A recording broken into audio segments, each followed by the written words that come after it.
रे उपस्थित थिबा समस्त व्यक्ति विशेष को नमस्कार तथा शुभेच्छा। आज कार्यक्रम को आरंभ करने पूर्व सर्वप्रथमे मु अनुरोध रखी श्रीजुक्त अरुण कुमार पलै महोदय को से ओंकार ध्वनि उच्चारण करी कार्यक्रम को आरंभ करिवे। श्रीजुक्त अरुण कुमार पलै महोदय। समस्त को वीडियो को आछा टिके सुना होछि तो सुना होछि आप। हां ठीक है। समस्त को आज रो संध्यारे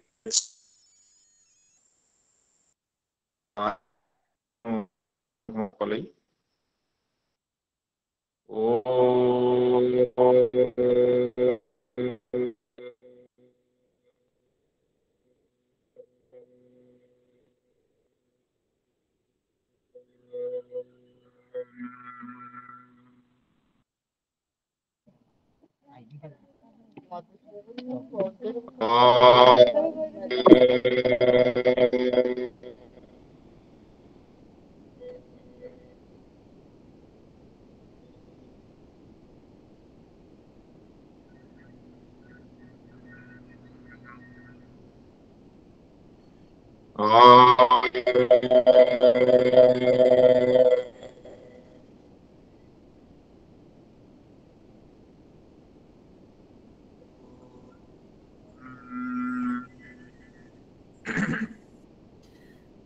वक्रतुंड महाकाय सूर्यकोटि समप्रभ निर्विघ्नं कुरु मे देव सर्वकार्येषु सर्वदा।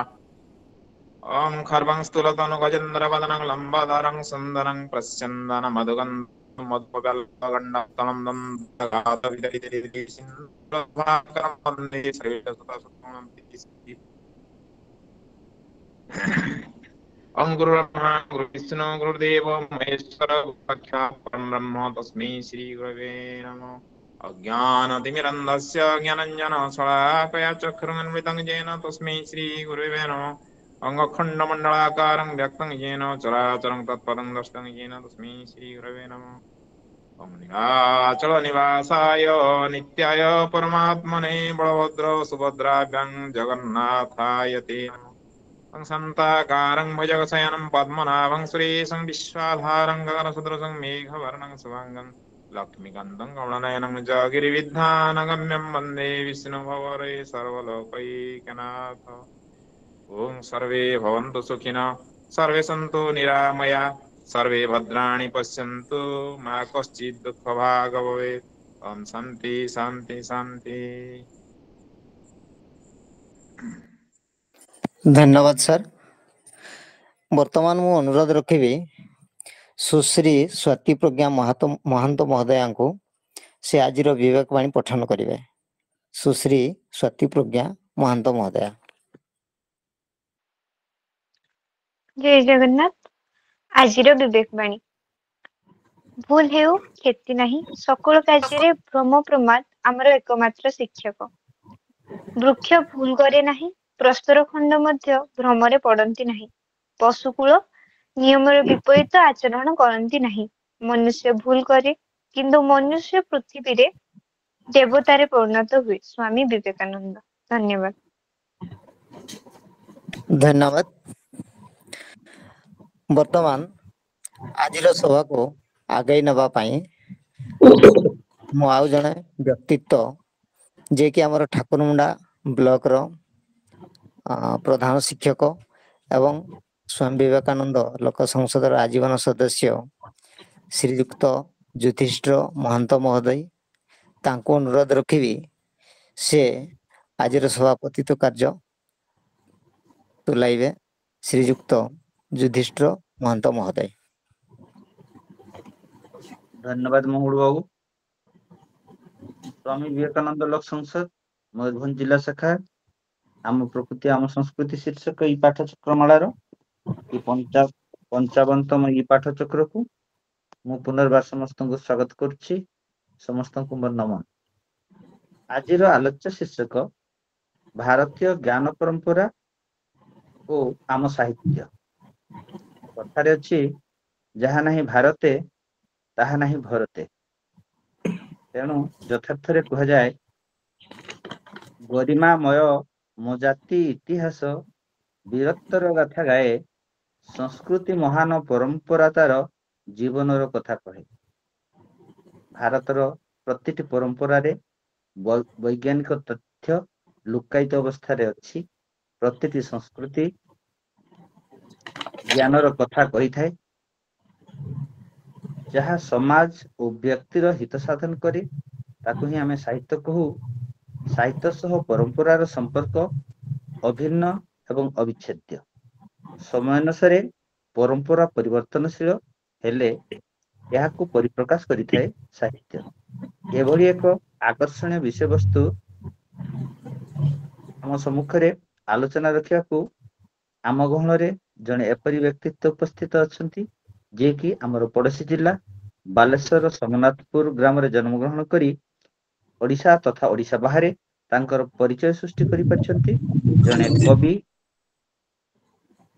ଔପନ୍ୟାସିକ, ସମାଲୋଚକ ଭାବରେ ତାଙ୍କର ପ୍ରକାଶିତ ଗଳ୍ପ ସଂକଳନ ଗୁଡ଼ିକ ହେଲା ଅଦୃଶା, ତମ ପାଇଁ, ଅଦୃଶାଙ୍କ ଚତୁର୍ଥ ପୃଥିବୀ, ଅଣୁଲୋକରେ ଅଦୃଶା। ତା ସହିତ ତାଙ୍କର ବହୁତ ଗୁଡ଼ିଏ ସମାଲୋଚନାମୂଳକ ପୁସ୍ତକ ରହିଛି ଏବଂ 250ରୁ ଅଧିକ ନାଟକର ସେ ସଙ୍ଗୀତ ନିର୍ଦ୍ଦେଶନା ମଧ୍ୟ ଦେଇଛନ୍ତି। ଉତ୍କଳ ବିଶ୍ୱବିଦ୍ୟାଳୟରୁ ସ୍ନାତକୋତ୍ତର ଡିଗ୍ରୀ ହାସଲ କରିସାରିବା ପରେ ଶାନ୍ତି ନିକେତନରେ PhD ପରିସମାପ୍ତି କରି ବର୍ତ୍ତମାନ ସେହିଠାରେ ହିଁ ଓଡ଼ିଆ ଅଧ୍ୟାପକ ଭାବରେ କାର୍ଯ୍ୟରତ ଅଛନ୍ତି। ସେ ଆଉ କେହି ନୁହନ୍ତି, ଆମର ଏହି ମଞ୍ଚକୁ ଦ୍ୱିତୀୟ ଥର ପାଇଁ ନିମନ୍ତ୍ରିତ ହେଇଥିବା ଆମ ସମସ୍ତଙ୍କର ପରିଚିତ ଡକ୍ଟର ରବୀନ୍ଦ୍ର କୁମାର ଦାସ ମହୋଦୟ। ତାଙ୍କୁ ଏହି ଅଭାସୀ ମଞ୍ଚକୁ ସ୍ୱାଗତ କରୁଛି। ଡକ୍ଟର ଦାସ ମହୋଦୟ। ନମସ୍କାର।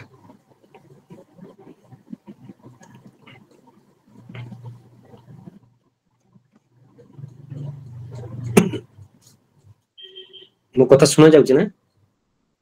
ଆଜ୍ଞା ସାର୍, ଆଜ୍ଞା ଶୁଣାଯାଉଛି। ମାନେ ଆରମ୍ଭ କରିବା ତ? ଆଜ୍ଞା ସାର୍। ଠିକ ଅଛି।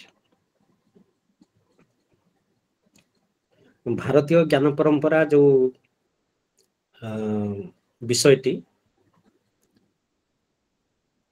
এই ବିଷୟଟି ବର୍ତ୍ତମାନ ସମଗ୍ର ଭାରତ ବର୍ଷରେ ବିଭିନ୍ନ ଶିକ୍ଷାନୁଷ୍ଠାନ ଗୁଡ଼ିକରେ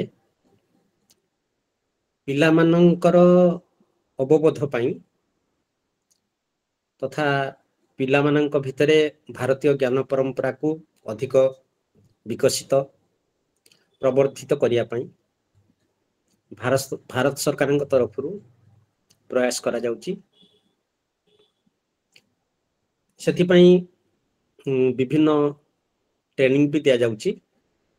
ତା ସହିତ ଯେ ଭାରତୀୟ ଜ୍ଞାନ ପରମ୍ପରା କେମିତି ସିଲାବସରେ, ମାନେ ପାଠ୍ୟକ୍ରମରେ ରହିବ, ଆଉ ପ୍ରତ୍ୟେକ ପେପର ଯୋଉଗୁଡାକ ସବୁ ଆମର ଅଛି, ସେଗୁଡାକରେ ମିନିମମ୍ 5%, ମ୍ୟାକ୍ସିମମ୍ 30% ଭାରତୀୟ ଜ୍ଞାନ ପରମ୍ପରା ବିଷୟକ ଯୋଉ ପାଠ୍ୟକ୍ରମ ରହିବ। ତେଣୁ ଇଏ ଗୋଟେ ବହୁତ ଭଲ ଉଦ୍যোଗ ଆଉ ଉଦ୍ୟମ ଭାରତ ସରକାରଙ୍କର।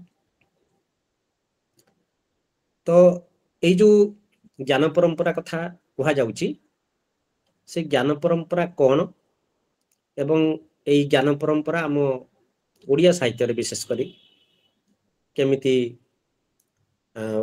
ପ୍ରତିଫଳିତ ହେଇଛି ବା କେମିତି ଅଛି, ତ ସେ ସମ୍ପର୍କରେ ମୁଁ କିଛି ଆଲୋଚନା କରିବି ଅତି ସଂକ୍ଷିପ୍ତରେ।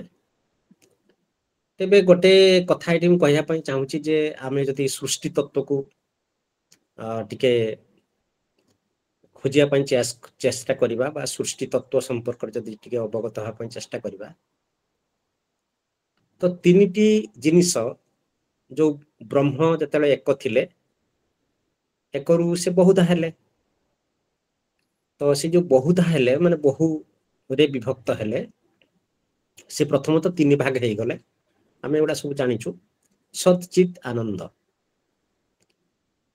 तो सत रु एक्जिस्टेंस बा अस्तित्वर जन्म हैला अस्तित्व एवं ये अस्तित्व पुणी मुख्यतः दुई प्रकार रही गला गोटे हूँ दृश्य अस्तित्व जहाँ को आम देखिपर छुई पार ये आ गोटे हूँ अदृश्य अस्तित्व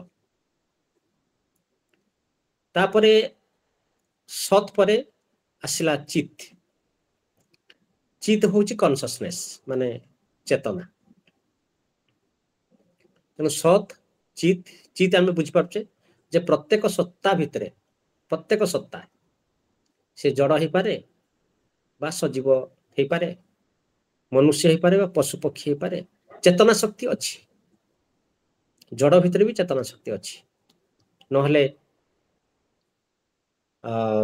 आटम बम केम तैयारी होउछि तेणु ये जो चेतना शक्ति रही प्रत्येक वस्तु भितर प्रत्येक पशु पक्षी कीट पतंग मनीष भितर ताकू द्वितीय माने ब्रह्मंकर द्वितीय अभिव्यक्ति बोली कहा जाए एवं तृतीय अभिव्यक्ति होउछि आनंद आनंद जोटा आम कहू आनंद होउछि जे ए पृथ्वीर सबुठु गुरुत्वपूर्ण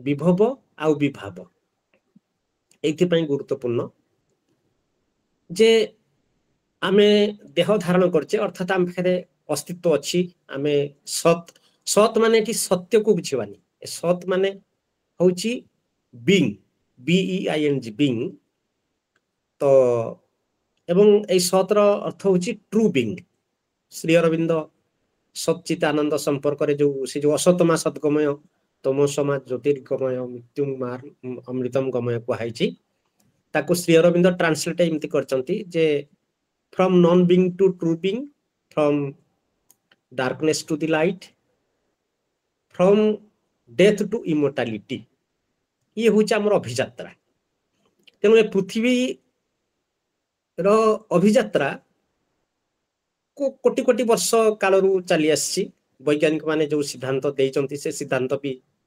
आनुमानिकता युक्त तेणु ये जो अभियात्रा चली पृथ्वी डायनामिक पृथ्वी गतिशील पृथ्वी स्थिर नुहे आमको लगुच स्थिर किंतु पृथ्वी स्थिर नुहे तेणु ए पृथ्वी जेहेतु स्थिर नुहे एठी जो माने जन्म नौचंदी बा जो मानकर आविर्भाव एठी हेइची बा जो माने प्रकाशित होइचंदी मैनिफेस्ट होइचंदी से माने मध्य डायनामिक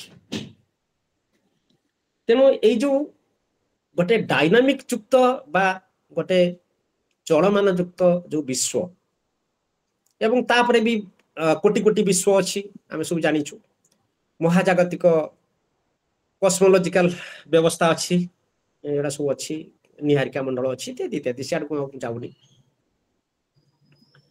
तो एठी आनंदटा बहुत गुरुत्वपूर्ण जिनिस तो आम पाखे आम पाखे अस्तित्व अच्छी आम देह अच्छी मन अच्छी प्राण अच्छी आत्मा अच्छी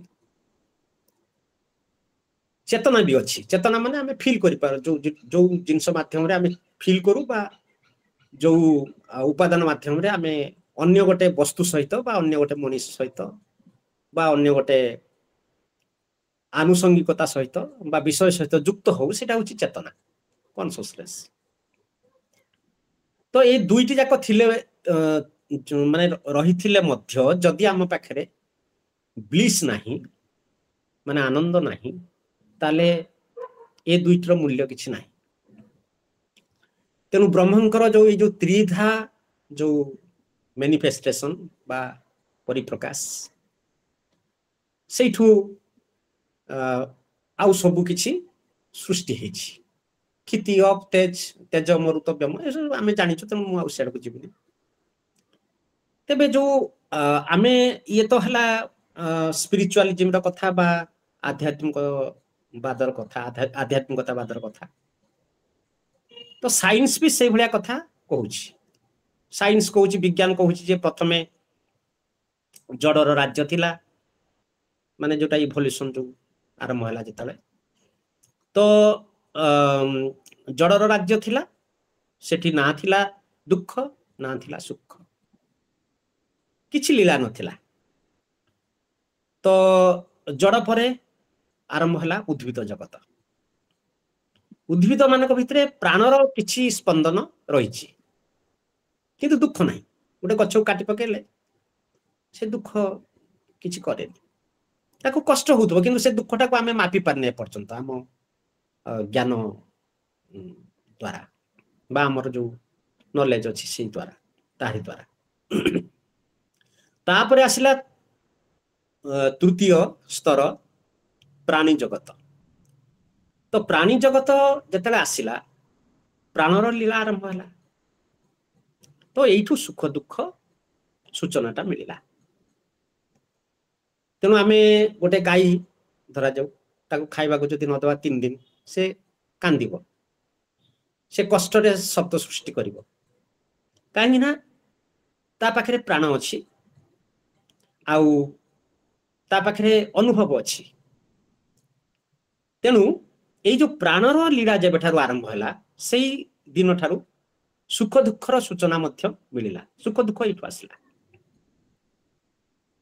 एठी कोन हला ना प्रतियोगिता चली आसला स्ट्रगल फॉर एक्जिस्टेंस जोटा को हम कहू बा सर्वाइवल ऑफ द फिटेस्ट जो कहा जाए थ्योरी ऑफ इवोल्यूशन रे से कथा आसला किंतु दुखर गुरुत्व एटी विशेष नाही माने प्राणी मानक भितरे दुख अछि दुख नाही कहि हबने किंतु दुखर गुरुत्वटा को समान एते अनुभव करते कारण गोटे गाईर धर पिला मरि गला से गोटे दिन होय ताको मन रखी कि टिके कंदा कटा करिवो किंतु तापरे भूली जिवो किंतु मनीष दीर्घ दिन धरिकी वर्ष वर्ष धरिकी सेटा को से मन रखतिबो भूलु नथुओ तापरे आसिला मनीषर आविर्भाव तो मनीषर जो आविर्भाव हला सेठी सबु विविधता आसिला दुख आसिला दैन्य आसिला अभाव आसिला अभियोग आसिला द्वंद्व आसिला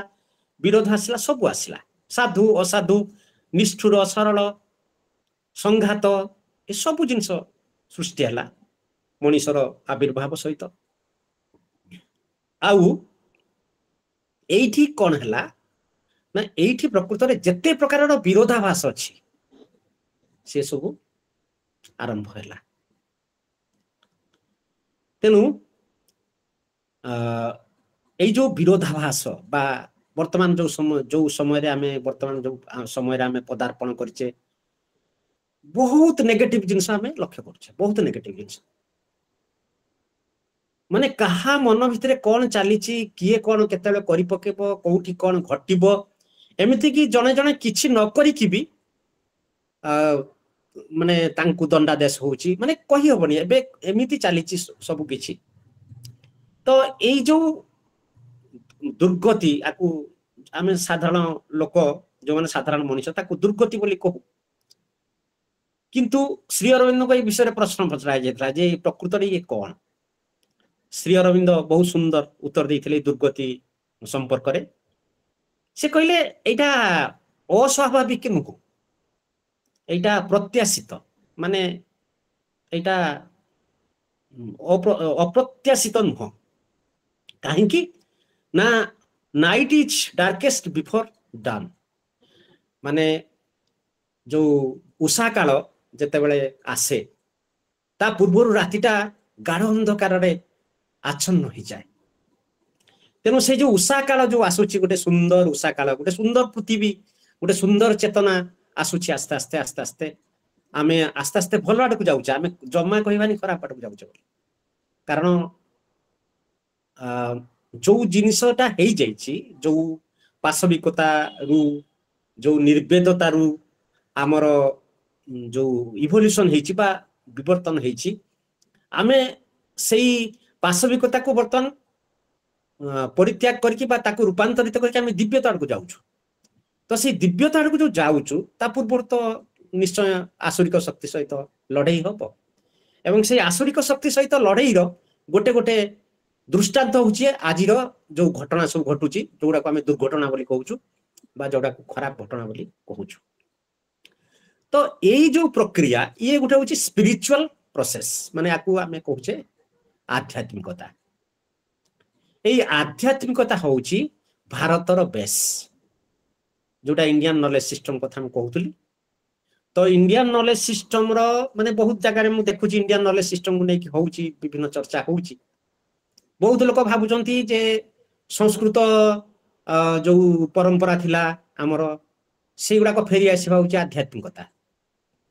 कई भाबुचंती जे जो हमर प्राचीन साहित्य जेमती थिला मध्ययुगीय साहित्य जेमती थिला सेही साहित्य फेरी आसीबा होची आध्यात्मिकता। किंतु जदि ताको भल भाव विचार करा जाए प्रकृत में सैया नुह। प्रकृत में कौन ना चेतनार नवजन्म होची IKS बा इंडियन नॉलेज सिस्टम। मु सेटा को परिष्कार करी बुझेबी आम साहित्य भी से कथा अच्छी आम साहित्य से कारण आम आम आमर जो जो गुण सूत्र अच्छी बा आमर जो जीन अच्छी से जीन टा होचे स्पिरिचुअल माने आमे समस्त आमे भारतवासी बहुत स्पिरिचुअल बहुत अध्यात्म साधना माने अध्यात्म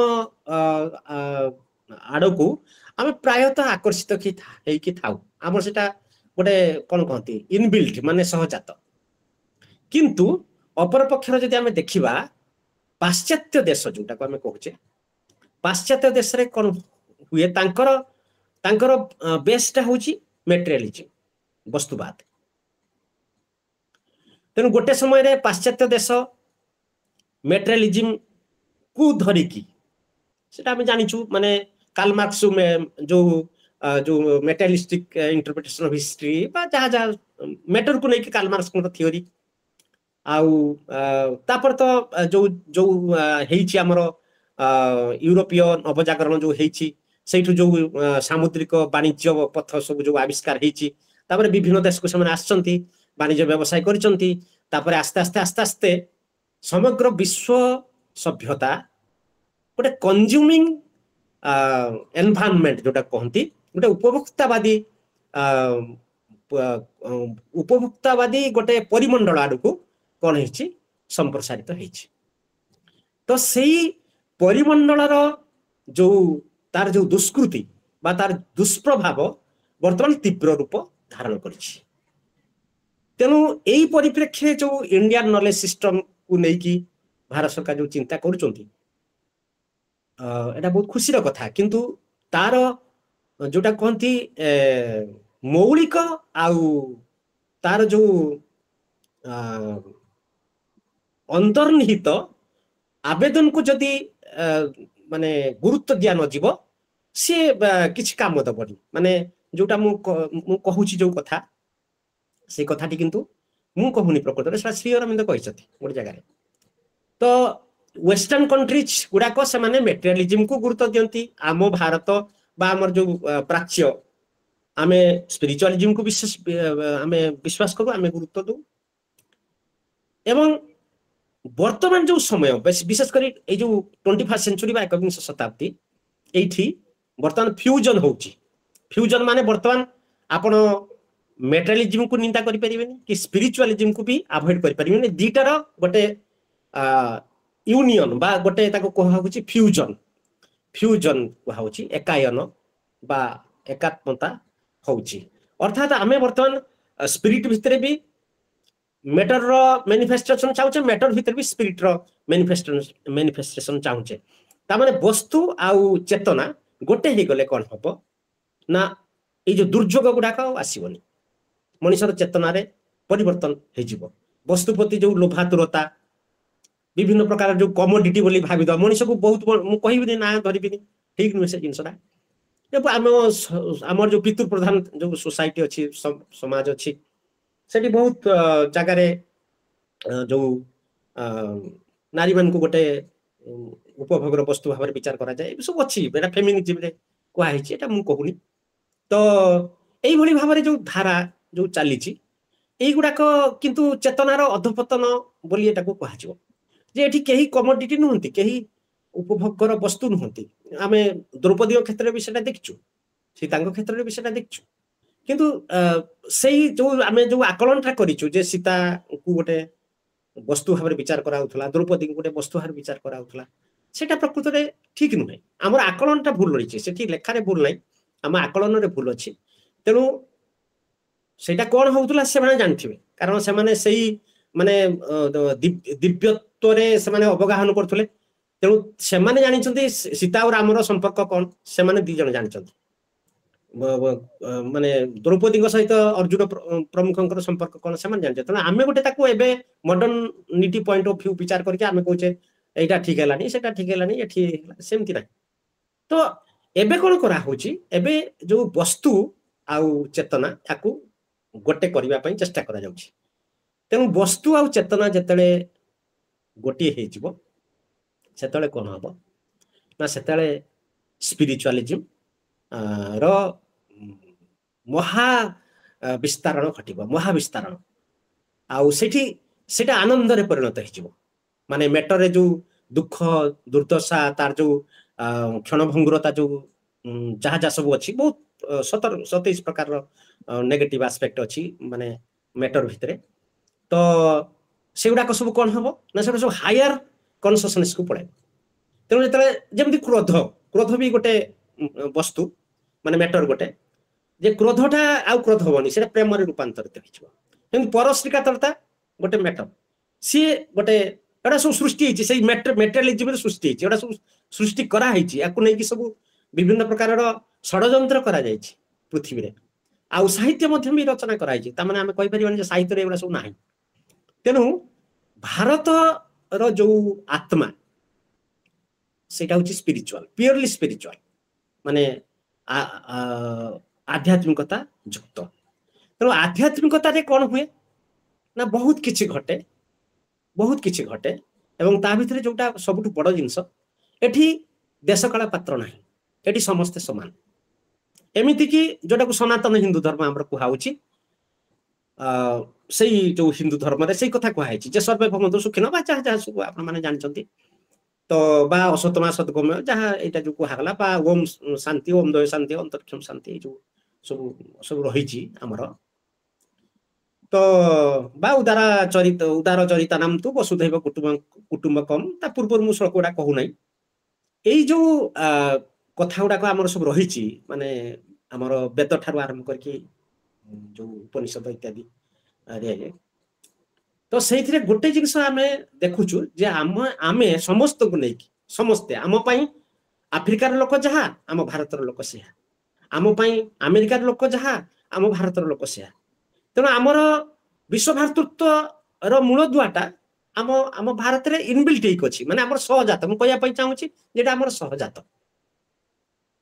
ତ ସେଇ ସହଜାତପଣଟା ଆମ ସାହିତ୍ୟର, ଓଡିଆ ସାହିତ୍ୟରେ ବି ଅଛି, ସବୁ ଜାଗାରେ ନାହିଁ, ଅଛି କିନ୍ତୁ। ତ ସେଇଟା କେମିତି ଅଛି ମୁଁ ବର୍ତ୍ତମାନ ସେ ବିଷୟରେ କହିବି।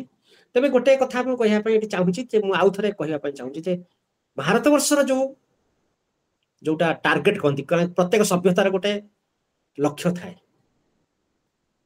ପ୍ରତ୍ୟେକ ସଭ୍ୟତାର ଗୋଟେ ସତ୍ୟାଦର୍ଶ ଥାଏ, ଗୋଟେ ଗୁଣସୂତ୍ର ଥାଏ, ଏବଂ ସେଇ ଗୁଣସୂତ୍ରଟି ହଉଛି କଣ ନା ଆମର ସ୍ପିରିଚୁଆଲିଜିମ। ତ ତାହେଲେ ଯଦି ସ୍ପିରିଚୁଆଲିଜିମଟା ଆମ ମାନଙ୍କର ଗୁଣସୂତ୍ର ବା ସତ୍ୟାଦର୍ଶ, ତାହେଲେ ଆମର ସବୁ କିଛି ସ୍ପିରିଚୁଆଲ ହବ।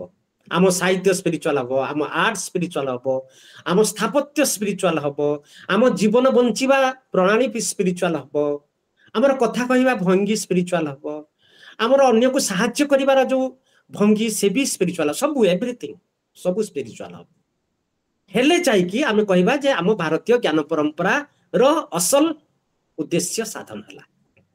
ତେଣୁ ଭାରତୀୟ ଜ୍ଞାନ ପରମ୍ପରାର ଉଦ୍ଦେଶ୍ୟ ଯେ ଭାରତର ସବୁ ଭଲ, ପାଶ୍ଚାତ୍ୟ ଦେଶର ସବୁ ଖରାପ, ଏମିତି ନାହିଁ। ଯଦି ପାଶ୍ଚାତ୍ୟ ଦେଶରେ ଖରାପ ଅଛି ତାକୁ ଟ୍ରାନ୍ସଫର୍ମ କରାଯିବ, ତାକୁ ଚେଞ୍ଜ କରାଯିବ। ଆଉ ଆପଣ ମାନେ ଖୁସି ହେବେ ଜାଣିକି ଯେ ବର୍ତ୍ତମାନ ଭାରତୀୟ ଯୋଉ ଜ୍ଞାନ ପରମ୍ପରାକୁ ପାଶ୍ଚାତ୍ୟ ଦେଶର ଲୋକମାନେ ବେଶୀ ତାଙ୍କ ଜୀବନରେ ପ୍ରୟୋଗ କରୁଛନ୍ତି। ଯୋଗ ଠାରୁ ଆରମ୍ଭ କରି ସବୁ କିଛି, ନୃତ୍ୟ କହନ୍ତୁ, କଳା କହନ୍ତୁ, ସେ ସଙ୍ଗୀତ କହନ୍ତୁ, ଯାହା ବି କହନ୍ତୁ, ସେମାନେ ବେଶୀ ସଂସ୍କୃତ ସେଇମାନେ ହିଁ ବେଶୀ ଶିଖୁଛନ୍ତି। ତ ଏଇ ସବୁ ଜିନିଷକୁ ସେମାନେ ଅଲରେଡି ତାଙ୍କ ଜୀବନରେ ପ୍ରୟୋଗ କରିସାରିଲେଣି। ତେଣୁ ତାଙ୍କର ଯୋଉ ମେଟେରିଆଲିଷ୍ଟିକ ଯୋଉ ଗୋଟେ ଥିଲା ଉତ୍ତୁଙ୍ଗତା ଥିଲା ତାଙ୍କ ଜୀବନରେ, ଯୋଉ ମେଟରକୁ ନେଇକି ଯୋଉ ଥିଲା ହଣା କଟାକଟି ଯୁଦ୍ଧ ଯୁଦ୍ଧ ହଉଛି ବିଶ୍ୱରେ, ତାମାନେ ଆମେ କହିପାରିବାନି ଯୁଦ୍ଧ ହଉନାହିଁ, ସେ ଯୁଦ୍ଧ ସମଗ୍ର ବିଶ୍ୱର ଯୁଦ୍ଧ ନୁହେଁ, ସେଟା ଗୋଟେ ଦେଶ ସହିତ ଗୋଟେ ଦେଶର ଯୁଦ୍ଧ। ସେ ହବନି, ଯୁଦ୍ଧ ଆଉ ହବନି, ଯୁଦ୍ଧ ଆଉ ହବନି। ମନେ ରଖନ୍ତୁ ଆପଣ ଯେ 6 ଥର ପୃଥିବୀ ଡେଷ୍ଟ୍ରୟ ହେଇଛି, ଆଉ ହବନି। ଆଉ ପୃଥିବୀ କିନ୍ତୁ ମାନେ ଧ୍ୱଂସ ହବ ନାହିଁ, କିନ୍ତୁ ଏଇ ଗୋଟେ ଗୋଟେ ଗୋଟେ ଗୋଟେ ଜାଗାରେ ବିଭିନ୍ନ ଜାଗାରେ ହବ, ମାନେ ଖଣ୍ଡ ଯୁଦ୍ଧ ସବୁ, ଏଗୁଡା ଖଣ୍ଡ ଯୁଦ୍ଧ କହନ୍ତି। ତ ହବ, କାରଣ ଯେତେବେଳେ ଗୋଟେ ବହୁତ ଭଲ ଫୋର୍ସଟା ରୂପ ନଉଛି, ମାନେ ଏଇ ବିଶ୍ୱ ବ୍ରହ୍ମାଣ୍ଡରେ ଯେତେବେଳେ ଗୋଟେ ଭଲ ଫୋର୍ସଟା ମ୍ୟାନିଫେଷ୍ଟ ହବ, ସେତେବେଳେ ଏଇ ସବୁ ବିତ୍ପାତ ଗୁଡାକ ରହିବ। ଏଇଟା ଗୋଟେ ଯେ ଅସ୍ୱାଭାବିକ ଜିନିଷ ନୁହେଁ। ତ ଏଇ ଯୋଉ ଏଇ ଯୋଉ ମାନେ ସ୍ପିରିଚୁଆଲିଜିମ୍ ବା ଆଧ୍ୟାତ୍ମିକତା, ୟାକୁ ଯୋଉ ଲିଟରେଚରରେ, ମାନେ ଲିଟରେଚର ଅର୍ଥ ହଉଛି ସାହିତ୍ୟରେ, ୟାକୁ କେମିତି ଅଭିବ୍ୟକ୍ତ କରାହଉଛି, ଏଇଟା ବର୍ତ୍ତମାନ ଆଲୋଚନା କରିବା। ତେଣୁ ୟା ପୂର୍ବରୁ ମୁଁ ଖାଲି ଆଉ ଗୋଟେ କଥା କହୁଛି ଯେ ସେଇ ଯୋଉ ପ୍ରେମ କଥା ଆମେ କହୁଥିଲେ ବା ଆନନ୍ଦ କଥା କୁହାଯାଉଥିଲା, ତ ଆନନ୍ଦ କିନ୍ତୁ ସ୍ପିରିଟ ଭିତରେ ବି ଅଛି ଆଉ ମେଟର ଭିତରେ ବି ଅଛି। ପ୍ରେମ ମେଟର ଭିତରେ ବି ଅଛି, ସ୍ପିରିଟ ଭିତରେ ବି ଅଛି। ତେଣୁ ପ୍ରେମଟା ବା ଆନନ୍ଦଟା ବହୁତ ଗୁରୁତ୍ୱପୂର୍ଣ୍ଣ। ଜଣେ ଯଦି ଆନନ୍ଦରେ ରହିପାରୁନି, ତା ପାଖରେ କୋଟି କୋଟି ଟଙ୍କା ଥାଉ, ସେ ଦୁଃଖୀ, ପୃଥିବୀର ସବୁଠୁ ଦୁଃଖୀ, ସବୁଠୁ ଦରିଦ୍ର। ଜଣେ ଯଦି ଆନନ୍ଦରେ ରହୁଛି, ତା ପାଖରେ ଟଙ୍କେ ବି ନଥାଉ, ସିଏ ସବୁଠୁ ସୁଖୀ। ତାର ଆଉ ଆନନ୍ଦରେ ରହିଲେ ଆପଣ ମାନେ ଜାଣିଛନ୍ତି, ବ୍ଲଡ ସର୍କୁଲେସନ ଠିକ ହବ, ହରମୋନ ସିକ୍ରେସନ ଠିକ ହବ, ଆମର ଯୋଉ ଭିତର ଅଙ୍ଗ ପ୍ରତ୍ୟଙ୍ଗ ଗୁଡାକ ଠିକ ରହିବ, ସବୁ ଠିକ ଚାଲିବ, କିଛି ଅସୁବିଧା ହବନି, କିଛି ରୋଗ ହବନି, କିଛି ରୋଗ ଫୋଗ କିଛି ହବନି, ଦୀର୍ଘଜୀବୀ ଜଣେ ହବ, ବହୁତ ଦିନ ଧରି ବଞ୍ଚିବ। ତେଣୁ ଆଟାଚମେଣ୍ଟ ବା ଆସକ୍ତି ଏଗୁଡା ସବୁ ରହିଲେ ଏଇ ଆନନ୍ଦଟା ପଳେଇଯାଏ ପାଖରୁ। ଆଉ ସେଗୁଡା ସବୁ ମେଟେରିଆଲ, ମାନେ ସେଗୁଡା ସବୁ ହଉଛି ବସ୍ତୁ ଭିତ୍ତିକ। ତେଣୁ ବସ୍ତୁ ଭିତ୍ତିକ ମାନସିକତା ଯଦି ମଣିଷ ଭିତରେ ବେଶୀ ରହିବ, ତାହେଲେ ବହୁତ ଅସୁବିଧା ଅଛି। ମୁଁ ଏବେ ସାହିତ୍ୟକୁ ଆସିବି। ଯେ ମୁଁ ଗୋଟେ ଖାଲି ମାନେ ଏବେ କହିଥିଲି ଯେ ଭାରତୀୟ ଜ୍ଞାନ ପରମ୍ପରା, ଅର୍ଥାତ୍ ଆମ ଭାରତବର୍ଷର ଯୋଉଟା ଆଇଡିଓଲୋଜି, ଯୋଉଟାକୁ ଆମେ କହିବା, ବା ଯୋଉ ଆଦର୍ଶ, ବା ଯୋଉ ମୂଳ, ବା ଯୋଉ ମନ୍ତ୍ର, ମୂଳ ମନ୍ତ୍ର ହଉଛି ସ୍ପିରିଚୁଆଲିଜିମ୍। ଆଉ ସ୍ପିରିଚୁଆଲିଜିମ୍ କଣ ନା, ସ୍ପିରିଚୁଆଲିଜିମ୍ ସିଏ ଖରାପ, ମୁଁ ଭଲ କହିବା ନୁହଁ। ସ୍ପିରିଚୁଆଲିଜିମ୍ ହଉଛି ନିଜ ଭିତରେ କୋଉଠି ଖରାପ ଜିନିଷ ଅଛି ଆବିଷ୍କାର କରିବା, ତାକୁ ଭଲରେ ରୂପାନ୍ତରିତ କରିବା ଏବଂ ଅନ୍ୟକୁ ଭଲ ବୋଲି କହିବା।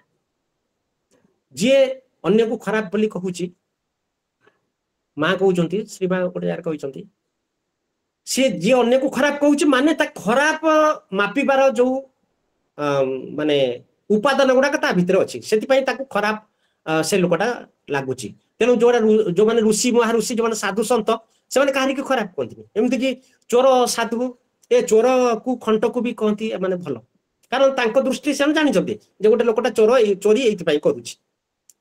ତ ସେଥିପାଇଁ ଯୋଉ ଭଲ ଖରାପ ଇତ୍ୟାଦି, ଇଏ ସ୍ପିରିଚୁଆଲିଜିମ୍ ନୁହଁ। ସ୍ପିରିଚୁଆଲିଜିମ୍ ହଉଛି ଚେତନାର ନବଜନ୍ମ ଏବଂ ପ୍ରତି ମୁହୂର୍ତ୍ତରେ ଚେତନାର ନବଜନ୍ମ। ତ ଏଇ ଯୋଉ ନବଜନ୍ମ, ଚେତନାର ଯୋଉ ନବଜନ୍ମ ପାଇଁ ଆମ ସାହିତ୍ୟରେ ଚର୍ଚ୍ଚା ଯୁଗରୁ, ମାନେ ଚର୍ଚ୍ଚା ସାହିତ୍ୟ ଠାରୁ ଆରମ୍ଭ କରିକି ବର୍ତ୍ତମାନ ପର୍ଯ୍ୟନ୍ତ ଗୋଟେ ବହୁତ ଭଲ ଉପନ୍ୟାସ ଅଛି ରାଜେନ୍ଦ୍ର କିଶୋର ପଣ୍ଡାଙ୍କର, ଚିଦାଭାସ। ଚିଦାଭାସ ପଢିବେ ଯଦି ଆପଣ ମାନେ ପାଇବେ, ଯଦି ପଢିବେ ଚିଦାଭାସ, ବହୁତ ସୁନ୍ଦର ଉପନ୍ୟାସ, ଯୋଉଥିରେ ସିଏ ସେଟା ପଢିଲେ ଆପଣ ଜାଣିପାରିବେ ଯେ ଭାରତ ମାନେ ସେଟା ହଉଛି ଗୋଟେ, ତାକୁ ମେଟାଫିକ୍ସନ ବୋଲି କୁହାଯାଉଛି। ମାନେ ସେଥିରେ ଉପନିଷଦ, ବେଦ, ସବୁ କିଛି, ରାମାୟଣ ମହାଭାରତ, ସବୁ ଜିନିଷକୁ ସେ ଆଣି ଥୋଇଛନ୍ତି ସେଇ ଉପନ୍ୟାସଟି ଭିତରେ, ଏବଂ ତାକୁ ଗୋଟେ ଭିନ୍ନ ଭାବରେ ସେ ତାକୁ ମାନେ କଣ କରିଛନ୍ତି, ରଚନା କରିଛନ୍ତି। ସେଟା ପଢିଲେ ଆପଣ ମାନେ ଜାଣିବେ, ତେଣୁ ମୁଁ ଆଉ ସେ ଦିଗକୁ ଯାଉନି। ତ ବର୍ତ୍ତମାନ କଥା ହଉଛି ଯେ ଚର୍ଚ୍ଚା ସାହିତ୍ୟ ଯୋଉ ଯୁଗ, ଆମେ ସବୁ ଜାଣିଛେ ଚର୍ଚ୍ଚା ସାହିତ୍ୟ ବାଲା ଯୋଉ ସହଜିଆ ସାଧନା କରୁଥିଲେ, ସହଜିଆ ସାଧନା, ଏବଂ ସହଜିଆ ସାଧନାର ସବୁ ସାଧନାର ନେଗେଟିଭ ଆଉ ପଜିଟିଭ ଅଛି, କିନ୍ତୁ ଗୋଟେ ଜିନିଷ ମତେ ବହୁତ ଭଲ ଲାଗେ, ଯୋଉଟା ମୁଁ ମାନେ ଚର୍ଚ୍ଚା ସାହିତ୍ୟ ବହିରେ ପଢିଛି, ଯେ ସେମାନେ କହୁଛନ୍ତି, ସେମାନେ କହିଲେ ଯେ ଶରୀରକୁ କଷ୍ଟ ଦେଇକି ସାଧନା କରାହବନି, ମାନେ ଶରୀରକୁ କଷ୍ଟ ଦେଇକି ସାଧନା କରାହବ ନାହିଁ, ନିଆଁ ଜାଳିକି ସାଧନା କରିବାର ନାହିଁ, ନିଆଁ ଜାଳି ଦେଇକି ଚାରିପଟେ ତା ମଝିରେ ଛିଡା ହେଇକି କି ଶୀତ ଦିନେ ବେକେ ପାଣିକି ପଶି ଯାଇକି ସାଧନା କରିବାର ନାହିଁ, କି ବର୍ଷାରେ ଭିଜି ମାନେ ବର୍ଷା ମାଡ଼ ଖାଇ ଖାଇ ସାଧନା କରିବାର ନାହିଁ। ତାହେଲେ କଣ କରାଯିବ? ସେମାନେ କହୁଛନ୍ତି ଯେ ପ୍ରତ୍ୟେକ ବସ୍ତୁ ଆଉ ବ୍ୟକ୍ତି ଭିତରେ ଗୋଟେ ଏମିତି ଗୋଟେ କିଛି ସମ୍ଭାବନା ଅଛି, ଯୋଉ ସମ୍ଭାବନା ଭିତରେ ସ୍ୱତଃ ପରିବର୍ତ୍ତନ ସମ୍ଭବ। ସ୍ୱତଃ ବୋଲିକି ଜିନିଷଟାକୁ ଲକ୍ଷ୍ୟ କରନ୍ତୁ। ସ୍ୱତଃ ପରିବର୍ତ୍ତନ ସମ୍ଭବ ମାନେ ଯେ ପରିବର୍ତ୍ତନଟା ଯଦି ଅଟୋମେଟିକ ହବ, ଅଟୋମେଟିକ ମାନେ ସ୍ୱତଃ ହବ, ଦେଖିବେ ଅସୁବିଧା କିଛି ହବନି। ପରିବର୍ତ୍ତନ ଯଦି ଜୋର ଜବରଦସ୍ତ ହବ ତାହେଲେ ତା ପରବର୍ତ୍ତୀ ପର୍ଯ୍ୟାୟରେ ଦେଖିବେ ବିଭ୍ରାଟ ସୃଷ୍ଟି ହବ। ତେଣୁ ପରିବର୍ତ୍ତନଟା ଯୋଉ ସେ କହୁଛନ୍ତି ସେ ଗୋଟେ ପରିବର୍ତ୍ତନ ଅଛି, ମାନେ ପରିବର୍ତ୍ତନ ମଣିଷ ଭିତରେ ପ୍ରତ୍ୟେକ ବସ୍ତୁ ଭିତରେ ବି ଅଛି, ମଣିଷ ଭିତରେ ବି ଅଛି। ତେଣୁ ଏମାନେ କଣ କରିବେ? ମଣିଷ କଣ କରିବ ନା ଷଡ଼ଚକ୍ର ସାଧନା କରିବ। ତ ଇଡା ପିଙ୍ଗଳା ଦେଇକି ଶ୍ୱାସ ରୁଦ୍ଧ କରିବ, ତାପରେ ସୁଷୁମ୍ନା ଦେଇକି ଯୋଉ ବାୟୁଟାକୁ ନବ, ତାପରେ କଣ ହବ ନା ମୂଳାଧାରରୁ ଯୋଉ ଆମର ସହସ୍ରାର ପର୍ଯ୍ୟନ୍ତ ସେଇ ସାଧନା ର ଯୋଉ ସଞ୍ଚରଣ ହବ ଏବଂ ମହାସୁଖ ଚକ୍ରରେ ଜଣେ ଆନନ୍ଦ ପ୍ରାପ୍ତ ହବ। ଆନନ୍ଦ ଟୁ ଗେଟ୍ ବ୍ଲିସ୍ ଯୋଉ କୁହନ୍ତି। ତ ଏଇ ଯୋଉ ଧାରଣାଟି, ଏଇ ଯୋଉ ସାଧନା, ଆଉ ସେମାନଙ୍କର ଯୋଉ ଅତି ମାନେ ଯୋଉ ଲୋକାଚାର ବା ଲୋକ ପରମ୍ପରାରୁ ଯୋଉ ନେଇକି ଯୋଉ ସବୁ ଧାରଣା ଗୁଡାକୁ ବା କନସେପ୍ଟ ଗୁଡାକୁ ସେମାନେ ଯୋଉ ସାହିତ୍ୟ ରଚନା କରିଛନ୍ତି ଏବଂ ସେଥିରେ ସାଧନାଟାକୁ ସେମାନେ ଏଇଭଳି ଭାବରେ ସହଜିଆ ଭାବରେ ନେଇଛନ୍ତି। ତେଣୁ ଗୋଟେ ଜିନିଷ ହଉଛି ଗୁରୁତ୍ୱପୂର୍ଣ୍ଣ, ମଣିଷ ଯେତେବେଳେ ସ୍ୱତଃ ମାନେ ଅଟୋମେଟିକ ଯେତେବେଳେ ନିଜ ଭିତରେ ପରିବର୍ତ୍ତନଟାକୁ ସେ ଚାହିଁବ, ଆସ୍ପୃହା କରିବ, ତାକୁ କୁହାହଉଛି। କାରଣ ଆମେ ପ୍ରତି ମୁହୂର୍ତ୍ତରେ ନିମ୍ନରୁ ଆମେ ଯାଉଛେ ଉପରକୁ, ଉପରୁ ପୁଣି ଆସୁଛି ତଳକୁ। ତେଣୁ ସେଇଟା କୁହାହଉଛି from below to above, from above to below. ମାନେ ଏଇ ଯୋଉ ଶ୍ରୀ ଅରବିନ୍ଦ ଏଟା କହିଛନ୍ତି ମା ପୁସ୍ତିକାରେ। ତ ଏଇ ଯୋଉ ମାନେ ଏଇଟା ଯୋଉ କୁହାହଉଛି, ତେଣୁ ଆମେ ଯେମିତି ମାନେ ସେ କୁହାହଉଛି ଏମିତି ଯେ ଆପଣଙ୍କୁ ଯଦି କିଛି ଭଲ ଲାଗୁନି ତାହେଲେ ସେ ଭଲ ନ ଲାଗିବାଟା ବାହାରେ କୋଉଠି ତା କାରଣ ନାହିଁ, ଏଇଟା ତ ଆପଣଙ୍କ ଜଣଙ୍କ ଭିତରେ ଅଛି। ତେଣୁ ଜଣେ ଲୋକ କୁ ଭଲ ଲାଗୁନି ମାନେ ହଉଛି ଭଲ ଲାଗିବାଟା, ଭଲ ନ ଲାଗିବାଟା ର ସବୁ ଗୁଡାକ ବ୍ୟବସ୍ଥା ତା ନିଜ ଭିତରେ ଅଛି। ତେଣୁ ସେ ଯେପର୍ଯ୍ୟନ୍ତ ସେଇ ଯୋଉ ଜାଗାରେ ତାର ସମସ୍ୟା ସୃଷ୍ଟି ହେଇଛି ତାକୁ ସେ ରିପେୟାର କରିବ ନାହିଁ, ସେତେ ପର୍ଯ୍ୟନ୍ତ ତାକୁ ଖରାପ ଲାଗିବ। ତେଣୁ ଏଇ ଯୋଉ ସ୍ୱତଃ ସାଧନା ଯୋଉଟା, ସେଇଟା ଚର୍ଯ୍ୟା କାର ମାନେ କରୁଥିଲେ। ତାପରେ ଆସିବା ଆମେ ସାରଳା ଯୋଗକୁ। ସାରଳା ତ ଆପଣ ମାନେ ଜାଣିଛନ୍ତି କି ନାହିଁ, ସେ ତ ସଂସ୍କୃତ ମହାଭାରତ କୁ ସେ ଅନୁକରଣ କରିନାହାନ୍ତି, ମାନେ ତାର ଛାୟାରେ ସେ ଲେଖିଛନ୍ତି ଓଡିଆ ମହାଭାରତ, ଚଣ୍ଡୀ ପୁରାଣ ଲେଖିଛନ୍ତି, ବିଲଙ୍କା ରାମାୟଣ ଲେଖିଛନ୍ତି, ଏସବୁ ଯାହା ସବୁ ସେ ଲେଖିଛନ୍ତି, ସେଥିରେ ସେ ଗୋଟେ ବଡ କାମ କରିଛନ୍ତି ସାରଳା ଦାସ, ଯୋଉଟା ୟୁରୋପରେ ହେଇଥିଲା ନବଜାଗରଣ ଯୁଗରେ, ମାନେ ରେନେସାନ୍ସ ପିରିୟଡରେ, ସେଟା ସାରଳା ଦାସ ଓଡିଆ ମହାଭାରତରେ କରିଛନ୍ତି। ଯେ ସେଟା କଣ ନା ସେ ଯୁଧିଷ୍ଠିର ଭଳିଆ ମଣିଷକୁ ବି ମାନେ ଯୁଧିଷ୍ଠିର ଭଳିଆ ଦେବତାଙ୍କୁ ବି ମଣିଷରେ ପରିଣତ କରିଦେଇଛନ୍ତି। ତେଣୁ ସାରଳା ସାହିତ୍ୟକୁ ଆମେ ଯେତେବେଳେ ପଢିବା, ଆଉ ଗୋଟେ ସାଧାରଣ ମଣିଷର କଥା ସେଠି ଦେଖିବା। ଗୋଟେ ସଂସ୍କୃତ ପଣ୍ଡିତର କଥା ସେଠି ନାହିଁ, ମାନେ ସଂସ୍କୃତ ପଣ୍ଡିତ ଯେମିତି ଲେଖନ୍ତି ସେମିତି ସେଠି କିଛି ନାହିଁ। ସାଧାରଣ ମଣିଷର କଥା, ସାଧାରଣ ମଣିଷ, ଏକଦମ ସାଧାରଣ ମଣିଷ, ମାନେ ସାଧାରଣ ମଣିଷ ଯେମିତି ଭୟ କରେ, କୋକୁଆ ଉପାଖ୍ୟାନରେ ଦେଖିବେ ଗୋଟେ ସାଧାରଣ ମଣିଷ ଯେମିତି ଭୟ କରେ କୌଣସି ଭୂତ ପ୍ରେତ, ସେଇଭଳିଆ କଥା। ବା ସେ ତୁଳସୀ ବଣ ବାଘ, ବା ସେ ଗାଙ୍ଗି ବୋଇଲେ ଥିବି, ଗଙ୍ଗା ବୋଇଲେ ଯିବି, ବା ଆମର ସେ ଯୋଉ କୁନ୍ତି ମଲେ ଇଏ, ଅର୍ଜୁନ ମଲେ ଇଏ, ସେ ଯୋଉ ଅଛି ସବୁ। ତାପରେ ବା ସେଇ ଯୋଉ ଏଇ ଯୋଉ କଣ ସେଟା ଏମିତି ସବୁ ସେ ଯାହା ସବୁ ନେଇଛନ୍ତି, ସେ ଓଡିଶାର କଥା ଗୁଡାକୁ ନେଇଛନ୍ତି, ଆଉ ମଣିଷର କଥାଟାକୁ ସେ ଗୁରୁତ୍ୱ ଦେଇଛନ୍ତି। ତେଣୁ ଶ୍ରୀ ଅରବିନ୍ଦ କହୁଛନ୍ତି ଯେ ମାନେ ଯୋଗଟା ମଣିଷକୁ ଛାଡିକି ନୁହେଁ, ମଣିଷକୁ ନେଇକି। ତେଣୁ ଆମେ ଯୋଉ ଦେବତାଙ୍କର ପରିକଳ୍ପନା ଯେତେବେଳେ ଆମେ କରୁ, ଆମେ ସେତେବେଳେ ମଣିଷକୁ ଛାଡି ଦଉ। ଶ୍ରୀ ଅରବିନ୍ଦ କହୁଛନ୍ତି ଯେ ମଣିଷ ଭିତରେ ବି ଦିବ୍ୟତା ଅଛି, ମଣିଷ ଭିତରେ ବି ଦିବ୍ୟତ୍ୱ ଅଛି। ତେଣୁ ମଣିଷକୁ ଯେତେବେଳେ ଏକ୍ସପେରିମେଣ୍ଟ କରାଯିବ ବା ମଣିଷକୁ ଯେତେବେଳେ ସାହିତ୍ୟରେ ଚିତ୍ରିତ କରାଯିବ, ତା ଭିତରେ ଦିବ୍ୟତାକୁ ମାନେ ଦିବ୍ୟତାକୁ ଯେତେବେଳେ ତା ଭିତରେ ଆରୋପଣ କରାଯିବ ସେତେବେଳେ ମଣିଷ ଆସ୍ତେ ଆସ୍ତେ ଆସ୍ତେ ଆସ୍ତେ କଣ ହବ ଫ୍ରମ ବିଲୋ ଟୁ ଏବଭ ଯିବ ମାନେ ନିମ୍ନରୁ ଉଚ୍ଚତର ଚେତନା ଆଡକୁ ଯିବ। ତ ସେଥିପାଇଁ ସେ କଣ କରିଛନ୍ତି ନା ବହୁତ ଭାଙ୍ଗିଛନ୍ତି ମୂଳ ମହାଭାରତକୁ ବହୁତ ଭାଙ୍ଗିଛନ୍ତି। ମୁଁ ମହାଭାରତଟା କେବଳ ଆଲୋଚନା କରୁଛି ଆଉ ବେଶୀ କରୁନି। ଆଉ ସେ କଣ କରିଛନ୍ତି ନା ଗୋଟେ ସୁହାଣୀ କନ୍ୟା ସହିତ ବାହାଘର କରିଦେଇଛନ୍ତି ସ୍ୱର୍ଗାରୋହଣ ପର୍ବରେ। ସୁହାଣୀ କନ୍ୟା ସହିତ ଯୋଉ ଯୁଧିଷ୍ଠିର ସେ ପୁଣି ପରିଣତ ବୟସରେ ମାନେ ବୟସ୍କ ସେତେବେଳକୁ ହେଇଥିଲା ମାନେ ମୃତ୍ୟୁକାଳୀନ ବୟସ। ତ ଏଇ ଯୋଉ ସାହସ ଏଇଟା ଗୋଟେ ଦୁଃସାହସ ପ୍ରକୃତରେ ଶାରଳା ଦାସଙ୍କର। ତେଣୁ ଏଇ ଯୋଉ ସେ କାମ ଗୁଡାକ କରୁଛନ୍ତି ମାନେ ଏଠି ଆପଣ ମାନେ ଦେଖିବେ ଯେ ଆପଣ ମାନେ ଭାବିବେ ଯେ ଯୁଧିଷ୍ଠିର ଭଳିଆ ଯୋଉ ଧର୍ମରାଜ ଯୁଧିଷ୍ଠିରଙ୍କୁ କଣ କଲେ ଏତେ ବିକୃତ ଚିତ୍ରଣ କଲେ। କିନ୍ତୁ ଏଠି ଯଦି ତାକୁ ଯଦି ଆମେ ଟିକେ ଭଲିକି ବିଚାର କରିବା ଟିକେ ଉଦାର ମନ ନେଇକି ସିଏ ଏଇଟା କରିଛନ୍ତି ଯେ ଭଗବାନ ମାନେ ଦେବତା ଭଳିଆ ଚରିତ୍ର ବା ଧର୍ମରାଜକୁ ବି ସିଏ ଏଇ ତେଲ ଲୁଣ ଦୁନିଆରେ ବା ଏଇ ଯୋଉ ଧୂଳି ମାଟିର ଯୋଉ ପୃଥିବୀରେ ତାକୁ ମଣିଷରେ ପରିଣତ କରିଦେଇଛନ୍ତି। ତେଣୁ ଏଇଟା ଗୋଟେ ବଡ ଜିନିଷ ମାନେ ମଣିଷ ଗୁରୁତ୍ୱ ପାଉ ମଣିଷକୁ ଚିହ୍ନଟ କରାଯାଉ ସାହିତ୍ୟରେ। ହେଲେ କଣ ହବ ନା ମଣିଷ ଭିତରେ ଯୋଉ ଚେତନା ଅଛି ନିମ୍ନତର ଚେତନା ଅଛି ତାହା ଆସ୍ତେ ଆସ୍ତେ ସେ ଯିବ ମାନେ ଉଚ୍ଚତର ଚେତନା ଆଡକୁ ଯିବ। ଇଏ ମାନେ ଶାରଳା ଦାସଙ୍କ ସମ୍ପର୍କରେ ତାପରେ ଶାକ୍ତ ଧର୍ମର କଥା ସେଇ ଚଣ୍ଡୀ ପୁରାଣ ବା ବିଲଙ୍କା ରାମାୟଣରେ ଅଛି ଶାକ୍ତ ଧର୍ମର ମହିମା। ସେଠି ନାରୀ କେମିତି ମାନେ ସବୁ କିଛି କରିପାରେ ସେ ଲୀଳାମୟୀ ବି ସେ ଐଶ୍ୱର୍ଯ୍ୟମୟୀ ବି ସେ ଭୟଙ୍କରୀ ବି ସେ ଦୁର୍ଗତି ନାଶିନୀ ବି ସବୁ କିଛି ସିଏ ସେଇ କଥା ଆମେ ସେଠି ଦେଖୁ। ତ ତାପରେ ଆମେ ଆସିବା ପଞ୍ଚସଖା ସାହିତ୍ୟ। ପଞ୍ଚସଖା ସାହିତ୍ୟ ବିଷୟରେ ଆମେ ସବୁ ଜାଣିଛୁ ଯେ ପଞ୍ଚସଖା ସାହିତ୍ୟରେ ଗୋଟେ ରହସ୍ୟବାଦର କଥା ବାରମ୍ବାର ସେଠି ରହିଛି। ତେଣୁ ରହସ୍ୟବାଦ ଯୋଉ ରହିଛି ମାନେ ପଞ୍ଚସଖାଙ୍କ ରଚନା ବଳିରେ ଏ ରହସ୍ୟବାଦ ହଉଛି ଆଧ୍ୟାତ୍ମିକତାର ଗୋଟେ ବଡ ଦିଗ। ବସ୍ତୁବାଦର ବଡ ଦିଗ ହଉଛି ସବୁ ଜିନିଷରେ ଜଣେ ଲୋକ କାର୍ଯ୍ୟ କାରଣ ସହିତ ବୁଝିଯିବ। ଏଟା ହେଲା ଏଟା ପ୍ରକୃତରେ ଜୀବନଟା ସେଇଠି ରହିଯାଏ ଯେତେବେଳେ ଗୋଟେ ମଣିଷ କାର୍ଯ୍ୟ କାରଣ ସହିତ କଜ ଆଣ୍ଡ ଇଫେକ୍ଟ ସହିତ ସେ ଯଦି ବୁଝିଗଲା ଗୋଟେ ଜିନିଷକୁ ସିଏ ଆଉ ଆଗକୁ ଯାଇପାରିବନି। ତେଣୁ ମଣିଷ ଭିତରେ ଯଦି ରହସ୍ୟ ରହିବ ବା ସିକ୍ରେସି ରହିବ ତାହେଲେ ସିଏ ଆଗକୁ ଯିବ କାରଣ ସିଏ ତ କୋଉଠି ଗୋଟେ ସ୍ଥିର ହେଇପାରିବନି ନା। ତେଣୁ ସେ ଚାଲିବା ତାର ବନ୍ଦ ହବନି।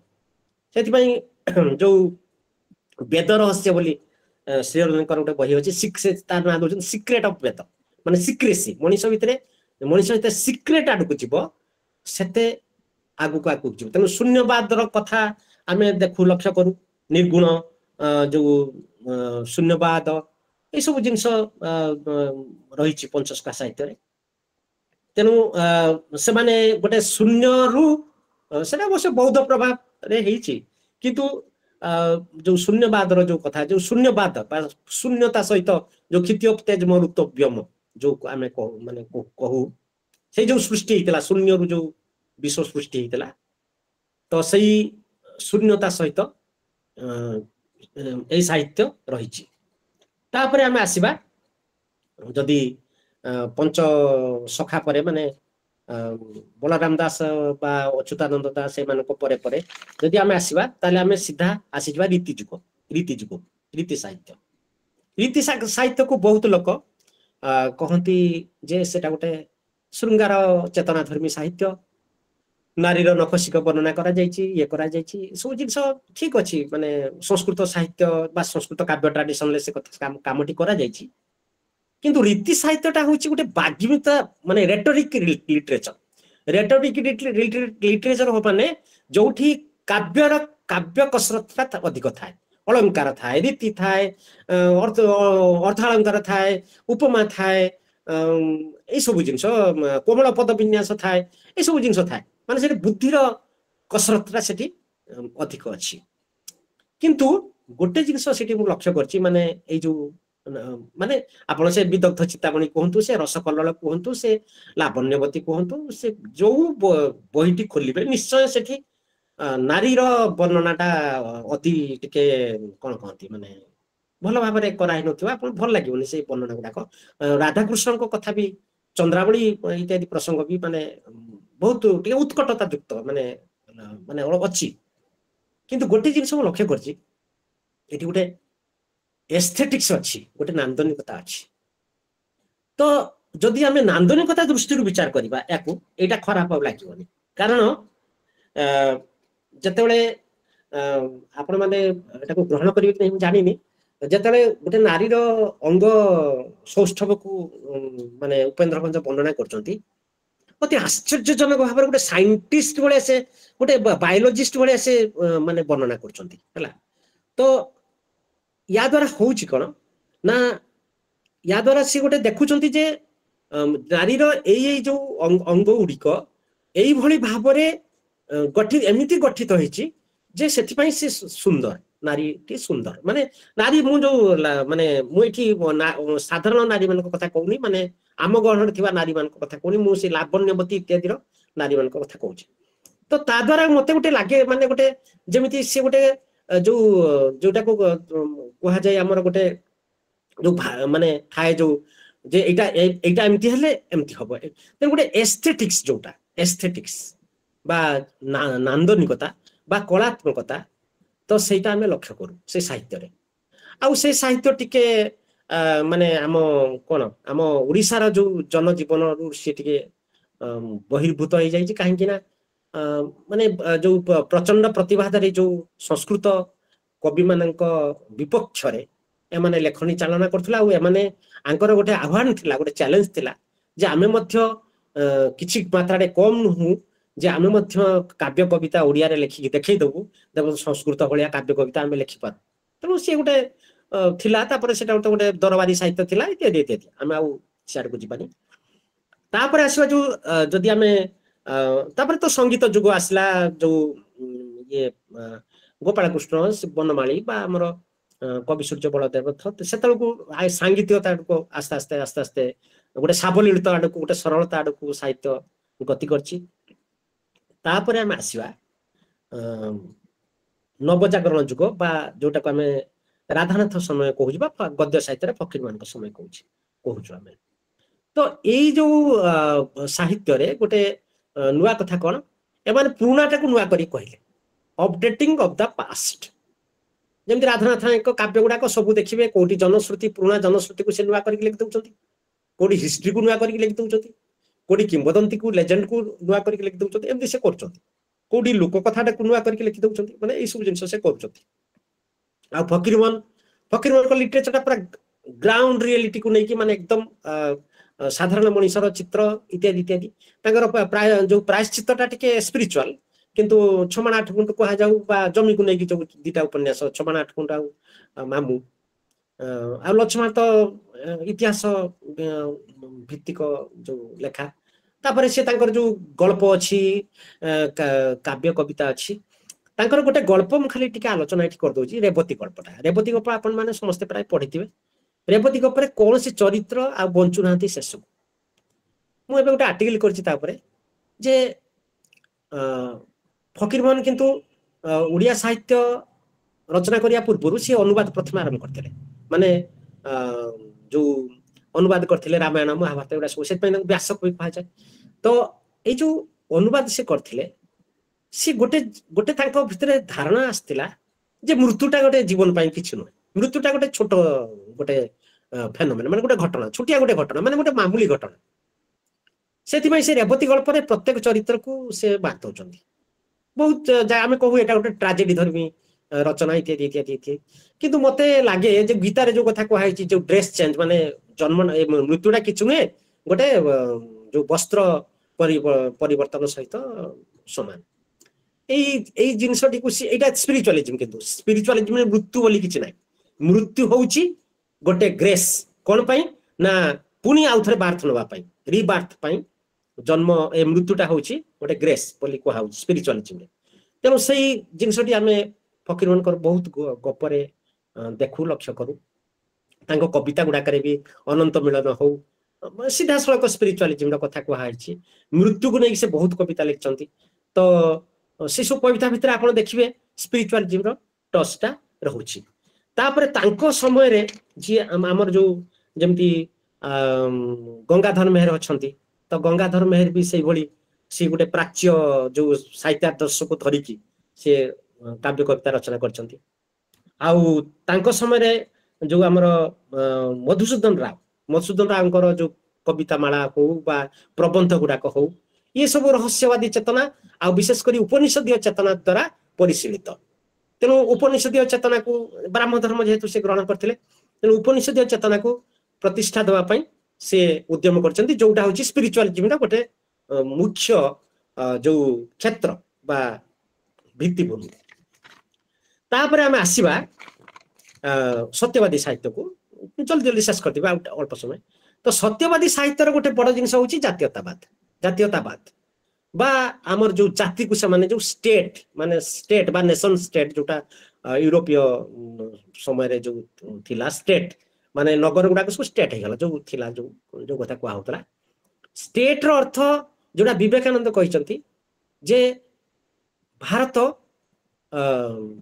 गोटे भूखंड नुह ये गोटे भारत माँ भारतर आत्मा अच्छी एटा सत्य तेणु एथिरे गोटे जिनस नुआ कथा माने जो सत्यवादी साहित्य रे गोटे जिनस बड़ जिनस लक्ष्य करा जाए एमाने जातीयतावाद अर्थात एमाने सबु किछि को गोटे माने जीवंत भली मने करंती तो जोटा आमे देखिबा को पाऊ जे ए जो भूखंड माने भारत वर्ष हो बा जेकोनोसी देश यार मध्य आत्मा अच्छी जीवन अच्छी तो सही कथा आमे सत्यवादी साहित्य रे देखिबा को पाऊ एवं जड़र जे जीवन माने थाई पारे चेतना थाई पारे से कथाटा सेठी आमे लक्ष्य करू तापर आसीबा सबुज साहित्य रोमांटिक साहित्य आपण माने जानि जंदी तो रोमांटिक साहित्य होची यौवनर साहित्य युवकर साहित्य यूथ लिटरेचर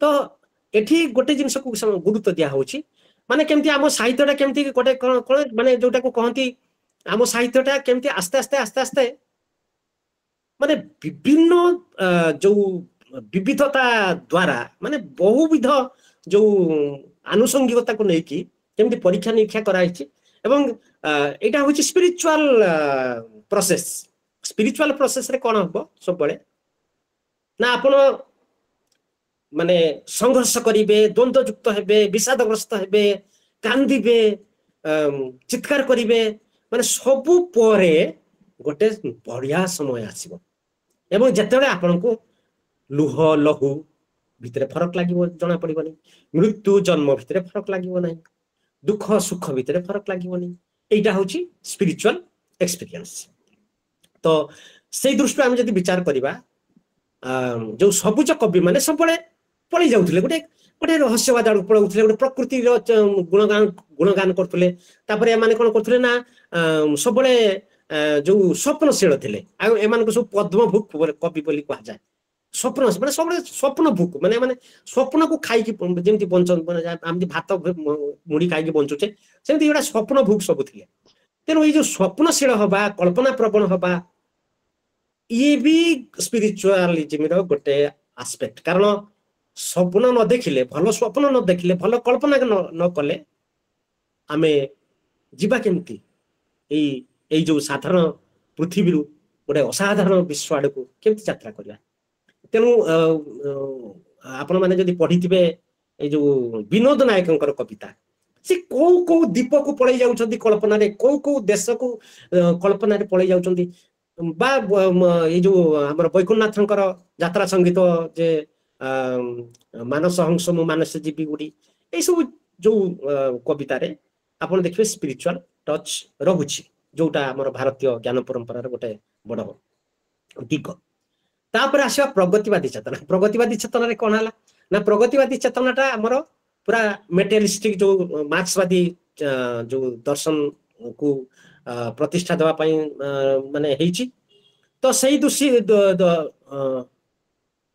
कोन कहउचंती कोंतु कोन कहया पई चाहउचंती कोंतु इन्फॉर्म कोन कहउचंती कोंतु हेलो टाइम इवेंट के हां सल्ला आ गोटे तो पाठ अछि आ तो जानि छि माने जानि पाछि तापरे प्रगतिवादी जुग परे जोटा वर्तमान चलीछि जोटा उत्तराधुनिक जुग बोली हमें कहूचे एबे कौन होची ना एबे सबु जिनिस को मिसेकी गोटे कर दिया होची अर्थात फ्यूजन जोटा आमे को माने आमे कहूचे तो एठी जो वर्तमान जो समय से एई समय खंडरे आमे सबु जगारे आमे देखि पारुचे गोटे सुंदरपण को तो गोटे कविता अंधमौमाछी कविता टिके खाली आवृत्ति करूची जे स्पिरिचुअल जीवन एठी रही टच सबुठी महु कटकरे कदम्बरे खटरे खଳାରେ गुमानरे गरुड़ स्तंभरे घंटारे घिओरे चेररे चिंतारे छकरे छुरीरे जामुरଳରେ जेलरे छड़ा पत्ररे झिंकारीर शब्दरे टीप चिन्हरे टांगर माटीरे ठाररे ठीक ठ वर्तुल चंद्रानନରେ इत्यादि इत्यादि दारे दुक्तारे बंशीरे विवादरे मेघरे मंदिररे जोनीरे सबुठी महु फुलरे आ कुष्ठ रोगीर घारे अंध महुमाछी उड़ुथा बुलुथा किछि देखना जहा पारुचु सुंड पुरी चोसीने हिसाब हेबो परे तो मृत्युर वर्णबोध व्याकरण मानसांक पुणी शिशु पृथ्वी शिखुला बेले तेणु ये होची ए जो अंध महुमाछी कविता रे जोटा मु पढ़िली जे महु सबुटी अछि अर्थात स्पिरिचुअलिज्म दृष्टि सबु किछि होची सुंदर जेते भलगारिटी अछि ता भितरे भी सुंदर अछि जेते माने जहा भी देखिबे आपण असंतुलनता ता भितरे भी हार्मोनी अछि तेणु मृत्यु भितरे भी जीवन अछि ए जो कथा तेणु ये ए जो इंडियन नॉलेज सिस्टम जहार मूल होची स्पिरिचुअलिज्म तो सेई स्पिरिचुअलिज्म आम साहित्य रे कोठी को भली भाबरे चित्रित होईची ताको अनुसंधान करिया दरकार पिला माने जो माने गवेषणा इत्यादि करूछंती तेणु आज जो वक्तव्य मु एठी विराम दउची जे आपण मानकु धन्यवाद विवेकानंद लोक संसद एटा द्वितीय वक्तृता मोर तो समस्त कार्य जो कर्मकर्ता रही समस्त धन्यवाद आउ एठी मु मोर वक्तव्य समाप्त कली नमस्कार साधु साधु साधु धन्यवाद सर अति सुंदर उपस्थापना वर्तमान मु अनुरोध रखिबी हमर सभापति महोदय को ए बाबद रे किछि मंतव्य रखिबे सभापति महोदय सुंदर आलोचना सर आउ आम ओडिया साहित्य को आमूलचूल प्रथम रु शेष जाए सुंदर भाव उपस्थापन करिक आम समस्त को मंत्रमुग्ध कला भलिया रखिथिले समय स्वल्पता अभाव अधिक किछि कहूनी प्रश्न थिबो जदि काहे ये पचारि परियो सीधा सर नमस्कार सर हेलो सर हाँ नमस्कार अच्छा सर टिके बुझी पारलु नहीं गोटे कथा जो क्रोध आसक्ति मोह इत्यादि ये जो शब्द गुडी को आपण जो मैटर सह संपुक्त करौचंदी युक्त करौचंदी सेटा केमिति कोन संभव होउछ मैटर रु एगुडाक माने तयारी हेची आपनकर देखंतु आपनकर केतेले क्रोध आसीबो जेतेले गोटे आपण जहा चाहुचंती सेरा पाउ नाहंती क्रोध आसीबो तो से जो आसक्तिटा जो अटैचमेंट जोटा कहती एक्चुअली क्रोधटा आसे अटैचमेंट पाई तो जदि आपनकर अटैचमेंट नाही ताले आपण मेटेरियलिस्टिक नुहंती आपण कोनोसी जिंस रे कोन कहती उदाहरण आपण हेबे आपण कोनोसी जिंस को एटा हेले जे मु बंची जीबी एटा न हेले मु रही परिबिनी मोर एटा दरकार आ एटा होबनी ऑटोमेटिकली आपण मुक्त होई जिवे तेनु जते सब नेगेटिव फोर्सेस गुडा सेडा को सब माने परोक्ष रे हो वा प्रत्यक्ष रे हो सेडा को मैटर सहित जड़ित आपण देखंतु माने पर श्रीकातरता मैटर सहित केमति जड़ित देखंतु जने जने भलो चाकरी पाइला आपनकर इच्छा हला ता माने कोन चाकरी पाइबाटा गुटे मेटेरियलिस्टिक सफलता सक्सेस तने आपण तले दुख पाउचंती तने आपण पाउ नाहंती बोली सेटा दुख पाउचंती एटा दिस इज माने very clear matter play of matter एमती सब गुडा को माने आपण मेटेरियलिज्म गुडा को एई सब जिंस युद्ध विग्रह कोंतु से झगड़ा कहतु ये करंतु एटा सब होची मैटर रु तयारी होय हाँ ता माने एठी सर मु ताले या बुझुची जो मैटर जो हमर फिजिक्स पदार्थ विज्ञान इत्यादि रे जो मैटर टा को डिस्क्राइब करा जाए ଯେମିତି ସେଟା ଏ ଦୃଷ୍ଟିରୁ ନୁହେଁ। ନାଇଁ ନାଇଁ ନାଇଁ आमे आमे स्पिरिट और मैटर को अलग भाव में विचार करछु सेमाने तो जो आपण जो स्टीफेन हॉकिंग को जानछन ना स्टीफेन हॉकिंग जानछन हां हां जानछि सर हां स्टीफेन हॉकिंग गोटे जगह रे कहउचंती जे nothing is straight everything is in circular grand design लो गोटे लाइन एटा nothing is straight everything is in circular माने से कहउचन जे स्ट्रेट माने स्ट्रेट रे माने रैखिकता रे आपनकर मेटर रो प्रादुर्भावटा बेसी रहे रैखिकता बुझ पाछंती माने लिनियर जो प्रोग्रेस जोटा कहंती बा लिनियर अकाउंटिंग रे माने सेटा बेसी रहे किंतु आपण तले वृत्तियता युक्त हिजबे सेतल भाबी सेतल आपनक भितर आजिवो जे मु जहा मु आगरे जो भिखारीटा से विषया तेनो भिखारी को आपण कोन करिवे जेमति हेले ताको आपनक स्तर को नै आसी आपण चेष्टा करिवे माने एटा होउची आस्ते आस्ते आस्ते आस्ते आमे जो एबे जो फैसिलिटी विश्व पाउची प्रत्येक मनुष्य देखंतु एबे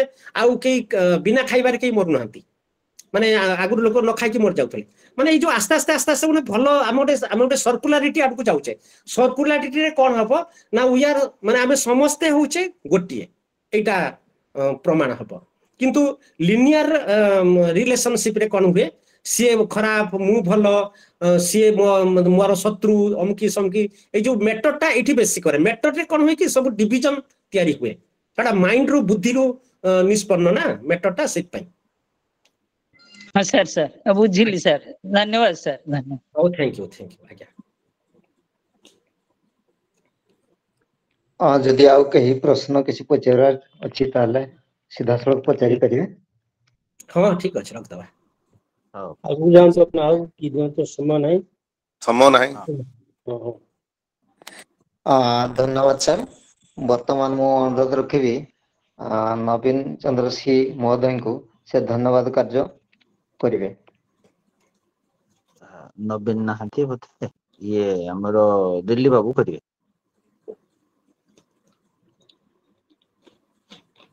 सर समस्त को नमस्कार एई 55तम ई पाठचक्र उपस्थित थिबा समस्त ज्ञानी गुणी जनक मोर भक्तिपूत प्रणाम आज जो प्रसंग थिला भारतीय ज्ञान परंपरा आम साहित्य खूब सुंदर वक्तव्य रखिले आम समस्त प्रिय डॉक्टर रविंद्र कुमार दास महोदय ताको वक्तव्य थिला वैज्ञानिक दृष्टिकोण सहित आध्यात्मिक बात को भारतीय साहित्य सहित खूब सुंदर भाव में जोड़िले तेणु तांको स्वामी विवेकानंद लोक संसद तरफ अनेक अनेक धन्यवाद एतद्व्यतीत भारतीय ज्ञान परंपरा सहित पाश्चात्य परंपरार तात्विक जो विश्लेषण कले अत्यंत मंत्रमुग्धकर थिला विभिन्न युग साहित्य विभिन्न युग को भारतीय ज्ञान परंपरा सहित जो संयोग कले तेणु तांको स्वामी विवेकानंद लोक संसद तरफ बहुत बहुत धन्यवाद